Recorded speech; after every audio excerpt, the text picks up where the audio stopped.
watching the latest episode of Witch Hat Atelier. It's episode 8?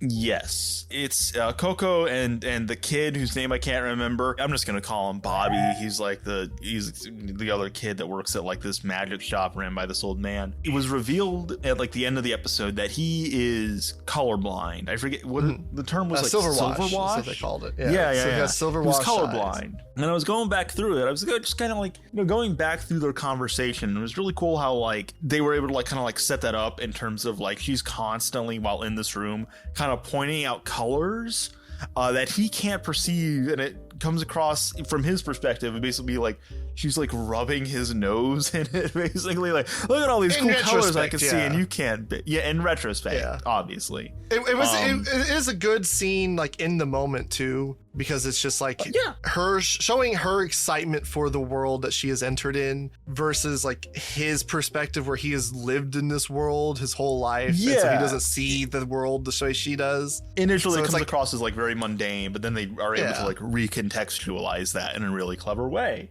But then we go back and I'm just kind of like going through the episode. I remember that the brim hat villain, the one with like the eye mask, says something like the middle of the episode about magic is what colors the world and stuff. I liked how they did that reveal because like I remember when that scene happened. I don't know if you thought of that scene at all, but I just completely kind of like shut off that part of the episode. Oh, like, that with the brim hat? The brim hat, yeah. I was like, I watched that. It registered while we were in the moment, obviously, like as you're watching it. But I thought they were like, just kind of like speaking cryptically and stuff. Yeah, and it like wasn't until coasting. we were like going through that conversation between Coco and Bobby. I don't know his fucking name, but you said something to me, and that made me immediately think back to that line. And I was like, "Wait a minute, this was like in the earlier the episode. Hold on." But now that we've kind of connected the fact that Bobby is colorblind, and therefore he cannot become a mage, he cannot become a witch.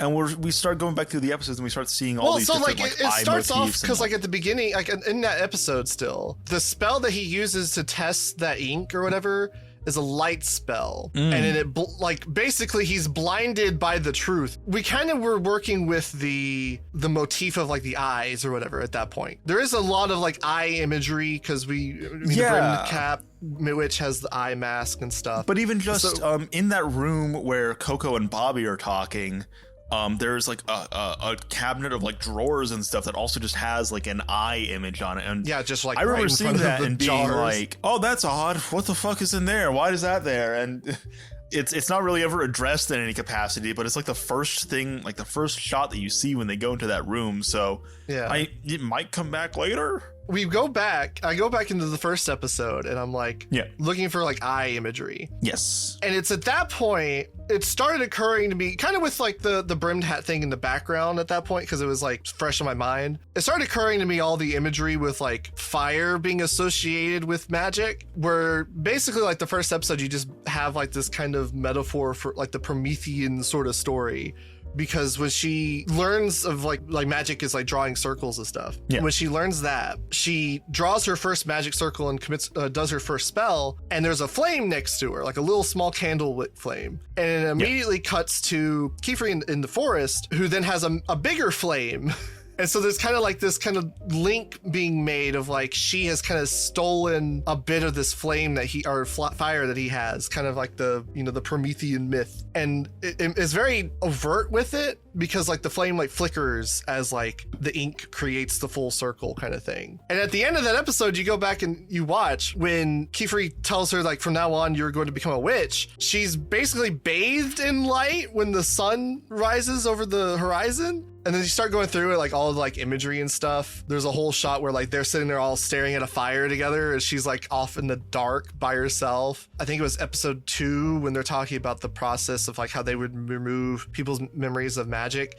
That whole sigil that they show, it's a sigil for like removing memories that's in episode 8. Yeah. But it's also like made of a fire, and it just turns into a fireball. It's like, So it's like very much like making that association, that sort of like visual metaphor of like fire being technology, or like, which is a very common thing, right? That fire being progress or technology. It's also the first spell that she learns. And there's a whole segment where she's like talking about the light paths. She's like, oh, this is the light's special to me, and this is what got me into becoming a witch or whatever. So you just have like all these like sort of symbols and themes and like all very obvious things when you're kind of looking for them. And like also going through, like, it was interesting that there was a shot in the most recent episode where I forget what his name is. Easty, I don't know how you fucking pronounce his name. The guy, Easties or whatever. The guy that has the color scheme of the Nazi flag.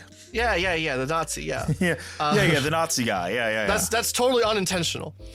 Totally unintentional. He's like, as he's like going to like erase their memories, he's like got his arm outstretched and his middle finger is blocking his right eye. And going back through, there's an exact same shot like that when Agate is saying like, oh, you will never understand, you were always going to be an outsider. And she's doing the exact same thing where she's got her hand outstretched and her middle finger's blocking her right eye. So there's like this kind of repeating visual motif going on. The kind of visual of it is being associated with othering Coco, right? Like it's asserting that she is an outsider, which makes sense in the sense that they are kind of like a secret society, and covering one of your eyes is a very obvious occult thing. Like when people are like, oh, it's the Illuminati symbol. I remember the Nickelodeon show House of Anubis. And along with Anubis, I guess, with the Egyptian mythology, this is like the Eye of Ra and it's associated with the sun. You kind of have both these kind of converging things. You're like, oh. And then it also brought to mind the fact that Kefri has his right eye covered all the time, which you initially just kind of read it as, you know, he's kind of has his eye on two different worlds. No. Oh, well, okay. But no, that he's living in like two different worlds kind of thing, where he sees like the hidden world, or it's kind of like the 1 foot in, 1 foot out thing, right? Yeah. Like he's kind of in the middle here. But then it, like, with this context where they are kind of asserting like she is an outsider by doing that, it makes me wonder if there is like an element where maybe he is like an outside, like maybe he was someone that was not born into being a mage and then became one. So maybe he's an outsider himself. I mean, it might not be anything.